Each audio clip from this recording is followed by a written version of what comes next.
The wrestling trend that needs to go away forever. I mean, this is a weird one to mention, especially when we're recording this in the immediate aftermath of Seth Rollins working everybody with his fake injury to cash in at SummerSlam. So fooled. Yeah, is not believing wrestler injuries. Like, I get it. You all want to seem smart and sit there and say, it's not really an injury and it's all part of work and I've figured it out and here's the reasons why. Okay, fair enough. Do you know what? You can just tell me that that's what you thought without having to publish it anywhere, and I'll just believe you and say, well done you, I suppose. Because what I don't like is the fact of, okay, if it is a work, fine. They can work us or whatever. I know it's caused major problems with them working their own colleagues, to be perfectly honest, with this whole Seth Rollins thing. But what I mean by this is I distinctly remember the conversation around Kevin Owens heading into this year's WrestleMania when he's obviously had that really bad neck injury and he's obviously had to go off and get surgery, and wish him well in his recovery. But there was certain speculation at the time about like, no, this is all a plan and he's going to come back and sneakily attack Randy Orton. And I always think about, you know, what it must be like to be the wrestler who's there with a legitimate injury and people are going, I know what you're doing, we can all see how we know how wrestling works. Yes, a lot of the time there are fake injuries and storylines and what have you, but how must that feel if people are like, I don't believe you when you're talking about a potential career-ending injury? And I just think it must be horrible for them of like not being able to properly just go away and get away from this whole situation that they're in, because fans are always like, I reckon you're coming back for the Royal Rumble or whatever it might be. Look, at the end of the day, this is always going to be a part of wrestling. I'm not saying don't have any more fake wrestling injury storylines. I'm saying, how about if someone says they're injured, we just believe them. And yes, there will be times that they go, I wasn't actually injured, and here we go. I'm winning the title, surprising everyone at SummerSlam, not really. But I just think for the ones that are legitimate, it just really makes me feel a bit icky, to be honest. Right, wrestling trends that need to go away forever. So forever is too strong, but I understand we're doing this for a title. And it ties into a lot of what I say on ups and downs. It's the three, the trifecta, the triforce, and it is distraction, interference, and confusion, which of course, when we break it all down, spells dick. Now, it's only because there's just too much of it. Because every single match has a distraction, has an interference, or has somebody that's confused. That becomes the norm, and then, well, wrestlers start to look stupid for one, but also it just gets boring. I never want wrestling to be boring. I would rather an elephant ran down to make the save. And I understand that's stupid and that's goofy to go back into all of that stuff. But it's just the way that I see it. It's a creative endeavor, and you can do whatever you want in wrestling. And also, I actually think it takes away from the shows, because right now, as I am recording this, it's like early June 2025, and the Seth Rollins group is brand new, and they will distract, and they will interfere, and they will confuse. And you want to do that to establish them as your scary, oh my gosh, what are we going to do, bad guy group? But if the Judgment Day are doing it, and everybody else is doing it, El Grande Americano is doing it, and American Made is doing it, and the New Day is doing it, you know, all the bad guys just operating with the same approach here, so they don't feel unique, they don't feel individual. When you have to do it for the Seth Rollins group, because that's just Wrestling 101, it's not getting the same impact that it should have done otherwise. And that's the main reason I think it's annoying, because obviously they'll usually be in the main event segment. Then you have people running in and doing all the shenanigans. I've already seen this 1,000 times. So if you see a forearm battle in every single match, by forearm battle number 7, you're not going to care anymore, because that's what your brain does. It's the law of diminishing returns. More is not more, less is more. So I've just got to that point now where that's a wrestling trend that needs to go away. But usually these things come in fits and spurts, and it will. We'll go back to doing something else. But I also think I do miss when you have like really serious contender A and really serious contender B.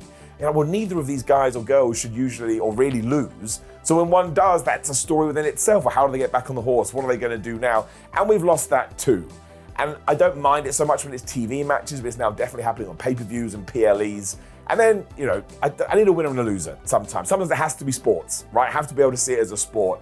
And when you do not get the out-and-out victor, I do think it's a little bit disappointing. It's not that much of a problem really in the grand scheme of things, because wrestling is the most important of the least important things. But if you ask me that question, like I say, in June 2025, that's going to be quite high up on my list. So I think even I think it's got ridiculous. Look at me, I'm an absolute moron. It's got to be saying something. All right, so I don't know if I've said this one before, right? But I hate cash-ins. I hate any kind of cash-in in pro wrestling. Let me frame this entry through the lens of the current situation in WWE, right? The point of pro wrestling is one of the key elements. It's a morality play. It's goodie versus baddie, right? You live and die to see the good guy overcome the bad guy in the end. And the good guy faces all kinds of obstacles. They're the underdog. They've got all these odds against them. and they'll lose a couple of times along the way, but they keep fighting because they're full of heart and spirit, and they do it the honest way, and they finally win, and it's the best thing ever. You celebrate. It's been that way since the carnival days. It's been that way since George Hackenschmidt was working Bobby Fish in Vienna, right? That's pro wrestling in a nutshell. Goodies and baddies. This year, 2 Money in the Bank cash-ins, they've happened already. Okay, Naomi, heel run. Loads of people are into the heel character. It's more expressive, the caution stuff, the feud with Jade, it got her over with the live crowd. She's a heel. She's a cowardly, cheating heel who takes shortcuts and does all these things, blah, blah, blah, blah, blah. Evolution, wonderful main event. Rhea Ripley, Io Sky. One of the best WWE matches of the year. Here comes the cash-in. And you'd think, hold on now, the heel is coming down at the end of this match that we all love and we adore. This is a great match. The heel's coming down. She's going to ruin this match by cashing in and stealing the title. How could she possibly do that? Boo, you ruined the main event, Naomi. How dare you? That's the way it's supposed to be. That's not how it panned out. Yay! Naomi won the belt. Isn't it good for Naomi? She worked so hard. I can't believe Naomi won the title. Yay! We saw a moment, a capital M moment. I was there in the flesh. Let me take a soy face and put it on social media. I'm so happy for Naomi. She might be the loveliest person in the world. That's not how you react to pro wrestling. That, my friends, is terrible fiction. She ruined the match. She's a heel. She stole the title, and you cheer it? What are we doing here? Seth Rollins cashes in, and it's a bit of a different scenario, right? Gunther, Punk, that goes to a finish. Punk wins the belt, and he's beaten down, he's exhausted, he's worn out. Maybe really worn out, actually, but if you watch the final few minutes, but I like the match. The story there is Seth Rollins is capitalizing on this man's wounded state. As a heel, a cowardly move, taking advantage of this man who's just gone to war for 30 minutes with the best wrestler in the world. And the same thing happens again. Seth Rollins cashes in, everyone pops, they all count 1, 2, 3 with the referee, and he leaves to one of the loudest babyface reactions of the night, and then he's on Raw being a heel the next night. What are we doing? What are we doing in big 2025? The psychology of pro wrestling, the very fabric of pro wrestling has been broken by this terrible, outdated concept that we've seen a million times before. It has ruined the psychology of WWE in that regard, and in fact, it's probably quite good that they got rid of them in a month rather than hanging them out for a year. And over in AEW at the moment, we've got MJF threatening to, what's the terminology? Execute the contract. Shut up, just have a match. I love MJF, right? Just have a match, it's not his fault. Get this cash-in nonsense in the bin. And you, the fan, stop cheering this nonsense. They're supposed to be heels. You're supposed to boo these people. It's not good fiction if you think that Naomi and Seth Rollins cashing in is a great moment. You're supposed to hate them. You're supposed to root against them. The only time the people who write this garbage take their thumbs out of their mouths is to spit it out in a creative meeting. It's horse crap, and I want it dead. So mine isn't anything to do with TV wrestling or anything to do with matches or anything like that. Mine is the business side of the business. And WWE quite specifically, this one. And it's the trending price of tickets at live events and pay-per-views and every show they ever do. It is insane how expensive wrestling is to go and see live these days, at least WWE is. Like, I don't know how you see people with families in those audiences, because they're paying like £1,000 or something to take their entire family to go and see a WWE show, and I don't understand how it's still getting sold out and things like that. WrestleMania, the lowest price ticket was like $220, and that was behind the screen. Like, what are we doing here? And it's only up from there, and it seems like it's not slowing down at all. They're announcing the biggest gates in they've ever done, and it's because they're charging a goddamn fortune for tickets. It's like, it's quite easy. Like, it's not something to celebrate. You're just rinsing your audience from as much money as you possibly can. And then you get shows where it's like a fine show, like a Raw or SmackDown. It's nothing amazing happens, and it's a bit meh.